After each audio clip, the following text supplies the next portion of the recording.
Undeniable evidence that we have been purposely misled and lied to about the origins of humanity and our history. Okay, first of all, it doesn't take a rocket scientist to figure out that the education system left out some of the wisest people in our history, such as Nikola Tesla, the greatest inventor of all time that was trying to give humanity free energy, and also some of the wisest societies of all times, like the Egyptians. Like, why were the Emerald Tablets of Thoth left out of our history books? If you don't know, Thoth was the Egyptian god of wisdom.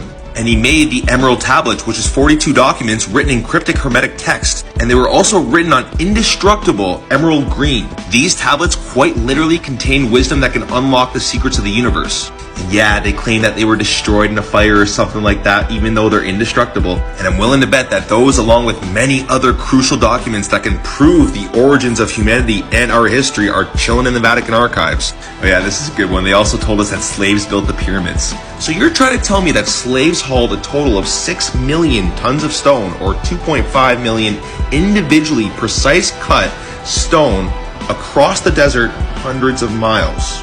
Oh, and they did this while targeting the Great Pyramid to true north within 360th of a degree, which, by the way, is more accurate of an alignment than any other structure on Earth currently. It's also aligned at the center of Earth's mass. Oh, and the coordinates of the Great Pyramid give you the exact same number as the speed of light, while perfectly aligning all the pyramids with Orion's belt. But no, for sure, this was definitely done by slaves. This is straight up an indoctrination camp meant to mold real slaves. How about the Sumerian tablets that are still in the Vatican archive? Now, I'm not going to go too deep on this, but the Sumerian tablets literally hold all the keys and information about the real origins of humanity. Like, this is a significant piece of our history, and it's been purposely left out of our history books. And this is literally just scratching the surface on things that we were purposely not taught about, like giants, extraterrestrials, dragons. Do a little research, it'll blow your mind. And if you like this video and you want me to go a little bit deeper on some of these topics that were purposely left out of our history books, make sure to leave a like, leave a thumbs up in the comments, and I'll make that video for you guys. Peace and love.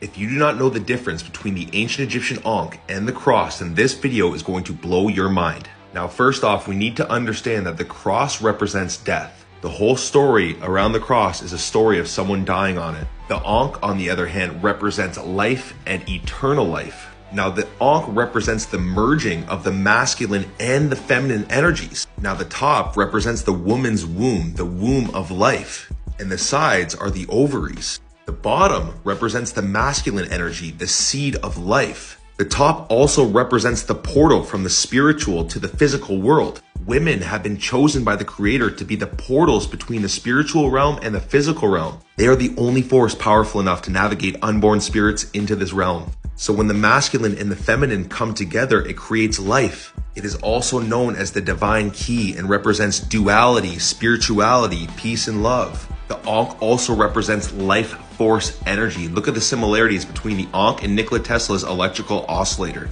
Now, when we observe the cross, the feminine aspects of the Ankh have been completely replaced by masculine aspects. And having only masculine energy can only result in death, war, and oppression. Now, the Christian religion indoctrinated its people by getting them to believe that the spiritual teachings of ancient Egypt were evil, when really the Vatican and the Christian religion is one of the most profitable and evil industries on this planet. And the truth of everything will always be found by looking within. Peace and love.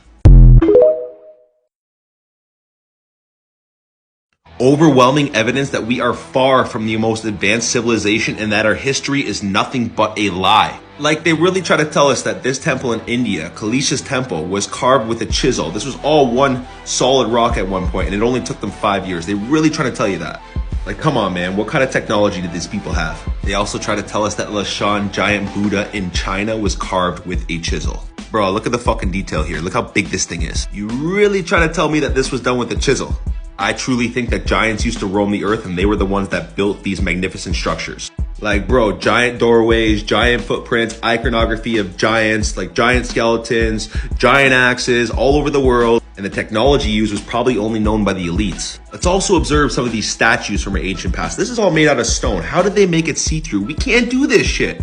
Bro, look at the detail in this statue. Like, we can't even come close to this. You're telling me this was done with a chisel? There is absolutely no question that they are hiding the real truth of our ancient past from us, more than likely to keep us dumbed down and ignorant to our true potential. Look within like the Buddha to find the real truth to this reality. Peace and love. Y'all remember when the government convinced people that having no symptoms was a symptom in itself? Fucking clown world, man. I am going to tell you why you should always sleep with your head facing north. Now, we know that our Earth has a magnetic field, and this is exactly how compasses work. The magnetic needles seek out true north. So when we lay down, every nerve cell in your body is pulled due north. So if we lay north, there is no pull, which in turn will give the body the best rest. Now, what's interesting is when you put a baby in a crib, the baby will seek out true north. Now, what I also find extremely interesting is mainstream science says not to sleep true north. I don't know about you guys, but anything that the mainstream science says to do, I tend to do the opposite. My life has turned out pretty good by doing the opposite of what I'm told to do. Now, I've been in this Airbnb for a couple months now, and I remember telling myself that I'm getting very good sleeps here. And it wasn't until a couple days ago that I found out that my bed is aligned to true north. So this definitely resonates with me. Let us know in the comments what you guys think the best direction to sleep is. Peace and love. Did you know that a cat's purr has the potential to kill cancer cells? Now, if you didn't know this, a cat's purr ranges from about 20 to 140 hertz frequency, and these frequencies can cure and help many ailments in the body. Now, what's super interesting is scientists have confirmed that 111 hertz does in fact kill cancer cells. So it's not that far-fetched to think that a cat's purr can kill cancer cells as well. And cats certainly can sense when someone needs healing energy. And many women talk about when it's that time of the month, their cat will come around, lay on their stomach, purr, and it will heal their cramps. And if you guys have experience with this, let us know in the comments down below. I've had many mystical experiences with these creatures, and whenever I would be down or feeling out or my stomach is sore or anything, the cats would always come around and start purring and I would feel better. Now, this is just one of many reasons of why the ancient Egyptians always kept cats super close to them. First of all, they knew the healing powers that these animals possessed. And secondly, they knew that cats were the protectors of the spiritual realm. They quite literally protect your spirit. So next time a cat is trying to come around you and start purring, don't shoo it off, invite it because it's trying to share energy. Peace and love.